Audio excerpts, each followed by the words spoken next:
सभी बच्चों का विज्ञान की क्लास में स्वागत है। लेसन 13 ध्वनि पार्ट 3 30.5 कंपन का आयाम, आवर्तकाल तथा आवर्ती।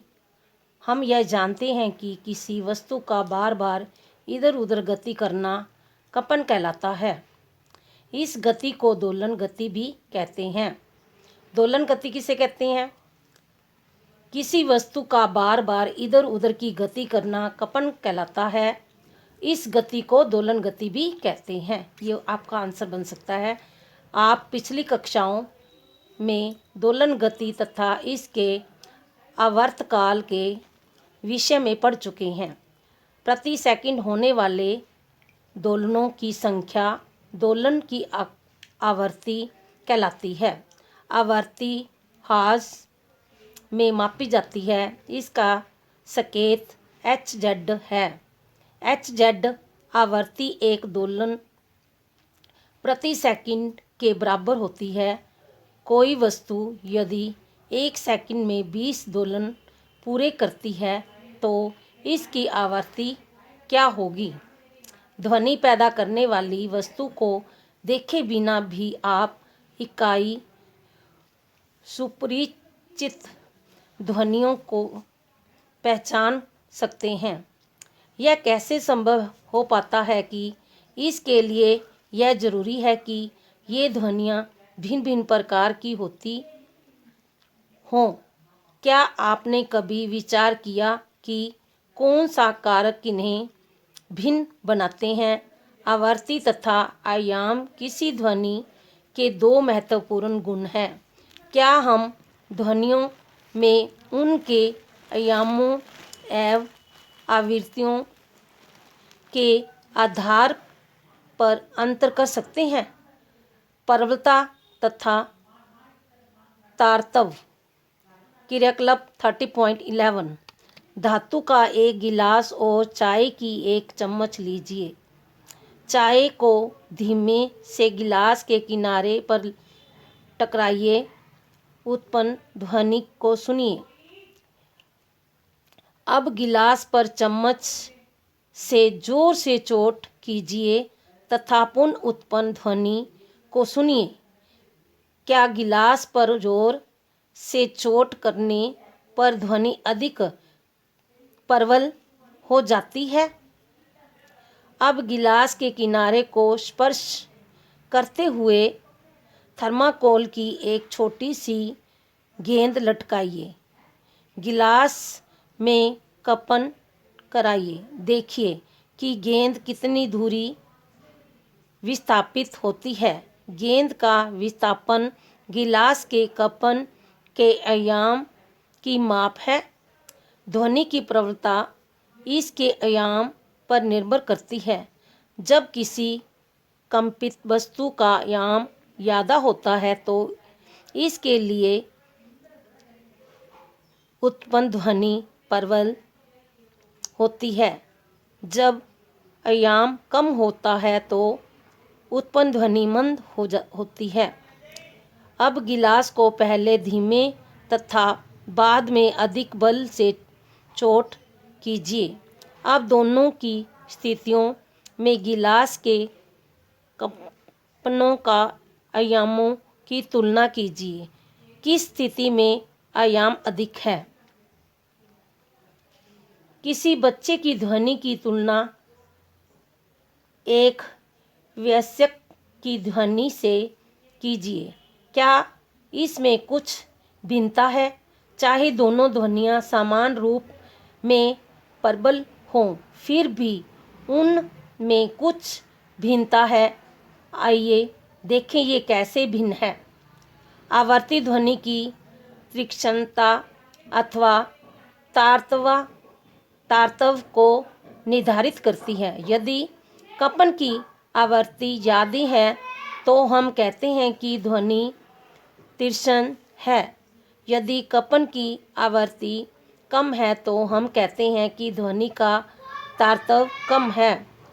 उदाहरण स्वरूप ढोल मंद आवृत्ति से कंपित होता है, इसलिए यह हम तारतव की ध्वनि उत्पन्न करता है। दूसरी तरफ सीटी की आवृत्ति अधिक होती है और इसलिए यह अधिक तारतव की ध्वनि पैदा करती है।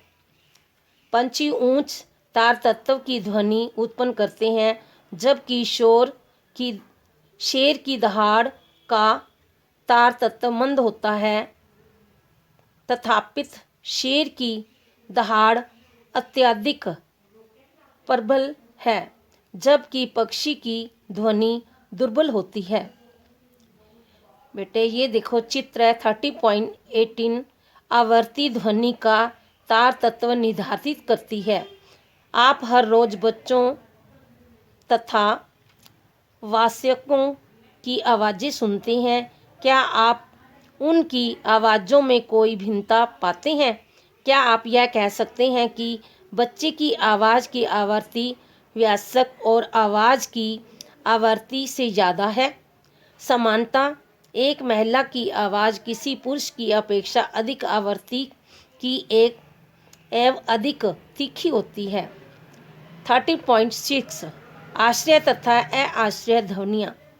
ध्वनि उत्पन्न करने के लिए हमें एक कंपमान वस्तु की आवश्यकता होती है। क्या सभी कंपमान वस्तुओं की ध्वनियाँ हम सुन सकते हैं? तथ्य यह है कि लगभग 20 कंपन प्रति सेकंड से कम आवृत्ति की ध्वनियाँ मानव कान नहीं सुन सकता। यह कह सकते हैं कि 20 Hz के कम आवृत्ति की ध्वनियाँ मानव कान द्वारा संसूचित नहीं की जा सकती। ऐसी ध्वनियाँ आश्रय अश्रव्य कहलाती हैं। लगभग 20,000 कंपन प्रति सेकंड 20 kHz से अधिक आवृत्ति की ध्वनियाँ भी मानव कान द्वारा संसूचित नहीं होती। इसलिए मानव कानों के लिए आश्रय की आवृत्ति का प्रयास लगभग 20 Hz से 20,000 Hz तक है। इसका तात्पर्य यह है कि हम केवल 20 Hz माइनस 20 kHz के बीच की आवृत्ति वाली ध्वनियाँ ही सुन सकते हैं। 13.7 शोर तथा संगीत। हम अपने चारों तरफ विभिन्न तरह की ध्वनियाँ सुनते हैं। क्या ध्वनि सदैव सुखद होती है? क्या ध्वनि कभी कभी आपको कष्ट भी पहुंचाती है? आपको कुछ ध्वनियाँ सुखद लगती हैं, जबकि कुछ अच्छी नहीं लगती। यदि आप अड़ोस पड़ोस में निर्माण कार्य चल रहा है, तो क्या निर्माण स्थल से आने वाली ध्वनियाँ सुखद लगती हैं? क्या आपको ट्रकों तथा बसों के हॉर्न की ध्वनियाँ अच्छी लगती हैं? इस तरह की अप्रिय ध्वनियों को शोर कहते हैं। इसका आपका क्वेश्चन बन सकता है, शोर किसे कहते हैं? तो ट्रकों तथा बसों के हॉर्न की ध्वनियाँ अच्छी लगती हैं। इस तरह की अप्रिय ध्वनियों को हम शोर कहते हैं। ये आपका आंसर बन सकता है। कक्षा में यदि सभी छात्र एक साथ बोले तो उत्पन्न होने वाली ध्वनि को क्या कहेंगे? दूसरी तरफ आप वाद्य यंत्रों की ध्वनियों का आनंद लेते हैं। सुस्वर ध्वनि वह है जो कानों को सुखद एवं अच्छी लगती है।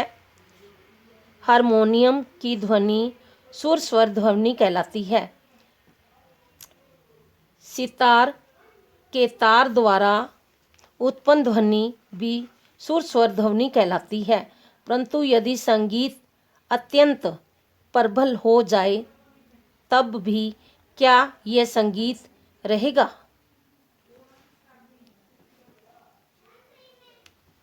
13.8 इस वीडियो को देखो, सुनो और समझो। जो ना समझो में से पूछ सकते हो।